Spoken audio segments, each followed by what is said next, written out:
Halo, hai pemirsa, selamat siang Tegal, selamat siang Indonesia. Kali ini saya Dian Brayandi dari Harian Cyber TV bertemu sama managing partner dari Silalahi Raja Guguk Law Office. Bersama Bang Jimmy Silalahi, kita kupas tuntas bagaimana pemahaman hukum di tengah masyarakat kali ini, terutama di situasi COVID kali ini ya Bang ya.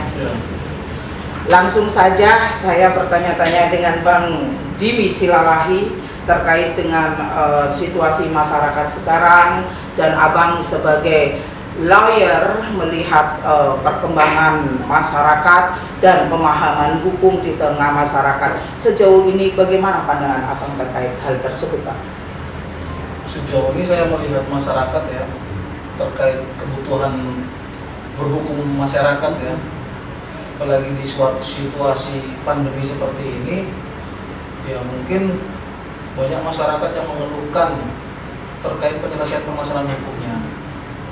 Nah, permasalahan hukum di masyarakat yang paling banyak ya, yaitu satu KDRT, kedua itu kekerasan seksual terhadap anak, ketiga narkotika. Dan yang keempat ini terkait perdata utang piutang di tengah pandemi. Nah, yang dikritisi pertama terkait KDRT ya, kekerasan dalam rumah tangga. Kebanyakan masyarakat yang mengalami KDRT itu sungkan untuk melaporkan ataupun bercerita kepada tetangganya karena mungkin itu aib ya. Sedangkan dalam peraturan perundang-undangan sudah jelas diatur terkait ancaman ataupun larangan terhadap masyarakat yang melakukan KDRT. Nah, yang menjadi korban KDRT rata-rata itu perempuan. Cuman masyarakat yang lemah ini, yang perempuan ini, itu tidak tahu jalannya kemana dia akan melapor. Satu, mungkin dia akan melapor ke kepolisian. Kembali lagi stigma masyarakat ketika melapor ke kepolisian juga berpikiran butuh kos, butuh biaya ya kan. Nah, itu yang dipikirkan oleh masyarakat. Kedua, terkait kekerasan seksual terhadap anak. Ini masih terjadi di lingkungan masyarakat, khususnya Jawa Tengah sendiri. Nah, saya perkecil di Tegal dan Brebes gitu ya, itu masih saja terjadi. Apa sih kekerasan seksual terhadap anak kan begitu? Ya, kekerasan seksual terhadap anak banyak. Ada kekerasan fisik, psikis, dan lain-lain kan begitu. Kembali lagi, anak ini pun takut untuk melaporkan atau menceritakan kepada tetangga-tangganya bahwasanya dia mengalami kekerasan tersebut. Jalannya kembali lagi, dia tidak tahu jalannya kemana. Masyarakat rata-rata tidak tahu bagaimana permasalahan hukum saya ini saya curahkan gitu. Itu yang kedua. Ketiga, terkait narkotika. Di situasi pandemi seperti ini, saya mendengar kemarin ya orang stres menggunakan sabu ataupun ganja karena terlilit hutang, larinya ke narkotika. Padahal jelas undang-undang ataupun sosialisasi oleh penegak hukum sendiri sudah sering disosialisasikan bahwasanya bahaya narkotika dan larangan terhadap penggunaan narkotika. Tapi masyarakat sendiri ya, daripada saya pusing, daripada saya bingung gimana menyelesaikan permasalahan hukum saya ini, ya saya menggunakan narkotika. Dengan menggunakan narkotika ya mungkin pelong pikiran, nggak ada pikiran yang lain-lain kan begitu. Keempat, terkait utang piutang. Nah, masyarakat sangat tidak memahami bagaimana sebetulnya proses utang piutang. Banyak permasalahan utang piutang yang terjadi bukan perbankan ya ini ya, antara orang perorangan ke orang gitu loh. Dia tidak mampu membayar hutang. Ancamannya apa? Bahwasanya kalau kamu tidak mau bayar hutang, kamu akan saya laporkan polisi. Nah, ini yang tidak diketahui masyarakat, bahwasanya utang piutang itu sampai kapanpun tidak bisa dibawa ranah pidana, karena itu merupakan perdata murni. Nah, kembali lagi, apa perbedaan pidana dengan perdata? Kalau pidana itu antara orang dengan penguasa, perdata itu antara orang, badan hukum, dan perorangan. Itu yang tidak bisa dibedakan masyarakat sekarang ini. Kemudian saya mendengar, saya takut Pak dilaporkan ke polisi karena saya tidak bisa bayar hutang. Kenapa? Kok bisa nggak bisa bayar hutang, kok mau dimasukin ke penjara? Ya itu saya diancam, kalau kamu nggak bayar hutang, saya laporkan polisi, kamu masuk, kamu 5 tahun penjara. Nah, itu edukasi masyarakat yang memiliki kemampuan atau memiliki kekuasaan ya, daripada si debitur tersebut. Dengan ancaman tersebut, mau nggak mau dia minjam utang lagi nih sama orang untuk menutup utang itu, karena ketakutan tadi akan mau dilaporkan ke polisi. Itu sering terjadi di masyarakat. Makanya saya juga selaku praktisi hukum sedih bercampur ketawa gitu loh. Kok bodoh sekali masyarakat sekarang ini gitu.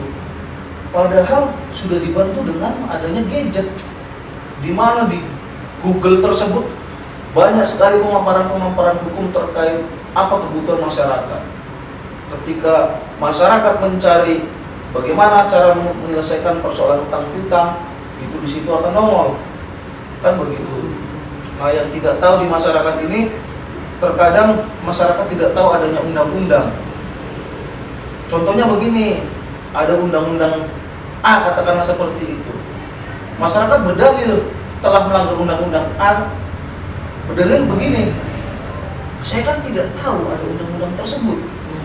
Sedangkan peraturan perundang-undangan sejak diundang-undangkan itu sudah menjadi undang-undang bagi setiap masyarakat. Itu yang menjadi persoalan di masyarakat. Jadi ketidaktahuan atau edukasi hukum oleh pemerintah itu mungkin menurut saya kurang. Makanya di sini peran serta praktisi hukum seperti saya dan rekan-rekan pengacara itu seharusnya terjun langsung ke masyarakat, memberikan edukasi tentang kebutuhan berhukum masyarakat. Bagaimana langkahnya? Kalau bisa ya masyarakat mencari orang yang lebih paham hukum daripada mencari orang yang suka nongkrong di warung kopi, yang seakan-akan, yang seolah-olah dia mengerti hukum, seolah-olah dia sebagai profesor hukum, sedangkan itu salah gitu loh. Jadi jangan segan-segan untuk masyarakat ketika mendapatkan persoalan hukum datang ke kantor pengacara. Nah, kantor pengacara nih, stigma kantor pengacara di masyarakat itu rata-rata profit oriented, lagi-lagi money ya kan, duit. Padahal tidak gitu. Tergantung permasalahannya. Memang tidak dipungkiri ya, kebanyakan juga rekan-rekan saya yang selaku pengacara ya ada juga yang money oriented. Kalau nggak ada duit ya dia tidak mau tangani, kan gitu. Mencari yang ada duitnya. Cuman kan tidak bisa kita diskreditkan semua pengacara, semua penegak hukum, semua penegak hukum itu money oriented. Gitu. Iya. Tadi kalau berbicara tentang posisi Abang sebagai praktisi hukum yang tadi juga sudah dijelaskan, intinya bahwa masyarakat itu masih minim sekali tentang pemahaman hukum. Betul. Kemudian yang digambarkan Abang itu pun perlu ada sebuah solusi. Langkah apa yang dilakukan Abang selaku praktisi hukum terhadap minimnya pemahaman hukum di tengah masyarakat? Berkaitan dengan pertanyaan nomor 2, nanti kita bisa lanjutkan setelah coffee break berikut ini.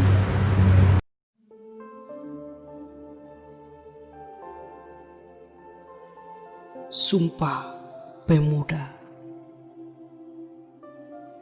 Kami bersumpah, sumpah mati dari lubuk hati terdalam. Merdeka, merdeka, merdeka, merdeka ataupun tentang binasanya, kami tak sudi ada ketakutan dalam jiwa. Oke, baik pemirsa, kita lanjutkan kembali bincang-bincang atau ngopi pintar bersama praktisi hukum keren kita kali ini. Di mana kita lanjutkan tentang pertanyaan bagaimana sih Abang sebagai praktisi hukum untuk menyikapi, mungkin memiliki solusi, memberikan pemahaman hukum terhadap masyarakat yang notabene masih minim tentang pengetahuan hukum itu sendiri, Bang. Ya. Kalau saya selaku praktisi hukum bercita-cita terkait penegakan hukum yang ada di masyarakat, terkait penanganan permasalahan hukum, saya sudah punya gambaran tersendiri. Jadi saya punya angan-angan nih dalam benak saya pribadi membuat seminar-seminar terkait permasalahan-permasalahan yang paling banyak di masyarakat. Dua, sosialisasi dalam bentuk elektronik maupun non elektronik. Jadi saya berkeinginan mengajak masyarakat, yang pertama ya untuk seminar ya, saya siapkan dulu tempatnya. Nah, capaian saya ini masyarakat bawah, masyarakat yang satu sisi ya dibilang sumber daya manusianya kurang, tapi sumber daya manusia yang kurang terhadap pengertian ataupun pemaparan hukum gitu loh. Nah, itu yang saya harapkan itu bisa tercapai dalam dalam proses saya berpraktek. Gitu aja. Kaitannya dengan tadi tentang angan-angan, tentang asa Abang sebagai praktisi hukum ingin membantu masyarakat untuk membantu masyarakat yang minim tentang pemahaman hukum ini. Mungkin ada sedikit gambaran, Bang. Kira-kira langkah yang dalam waktu dekat ini ingin dilakukan, Bang, sosialisasi dalam bentuk apa dan seperti apa, Bang? Kalau saya, keinginan saya mau bikin stand konsultasi hukum gratis bagi masyarakat dengan satu ya membawa lembaga saya, lembaga organisasi, kedua dengan membawa kantor pribadi saya. Jadi belum pernah nih ada pengacara yang membuka konsultasi gratis di Jawa Tengah ini. Di Jawa Tengah ya saya bilang ya, di Jawa Tengah khususnya Tegal Brebes itu belum ada. Kalau di Jakarta sana sudah banyak, tapi bukan saya ajang ikut-ikutan dengan yang ada di Jakarta sana, tapi karena kebutuhan hukum di masyarakat ini loh yang perlu gitu loh. Tapi untuk situasi kondisi saat ini itu tidak memungkinkan karena tabrakan dengan protokol COVID-19 kan gitu. Jadi mungkin menunggu mereda ataupun hilangnya COVID baru saya akan realisasikan ya, saling menjaga kita kan begitu. Artinya kita ingin memberikan pengetahuan hukum ke masyarakat tapi tidak bertentangan dengan peraturan yang ada sekarang ini, yaitu peraturan social distancing segala macam gitu kan, menggunakan masker, cuci tangan dan segala macam. Itu saja. Tadi bisa disebutkan mungkin, Bang, kantor pribadi Abang itu apa namanya dan kemudian lembaga yang Abang bidang ini apa, Bang? Nah, kantor pribadi saya itu Silalai Raja Guguk and Partners. Kebetulan saya managing partner situ. Jadi singkatan dari kantor saya ini SRP. Itu ada 2 orang pendiri. Satu lagi rekan saya di Jakarta. Ada juga di sana kantor cabang kami gitu. Dan lembaga yang saya maksud itu yaitu LBH LSN GMBI.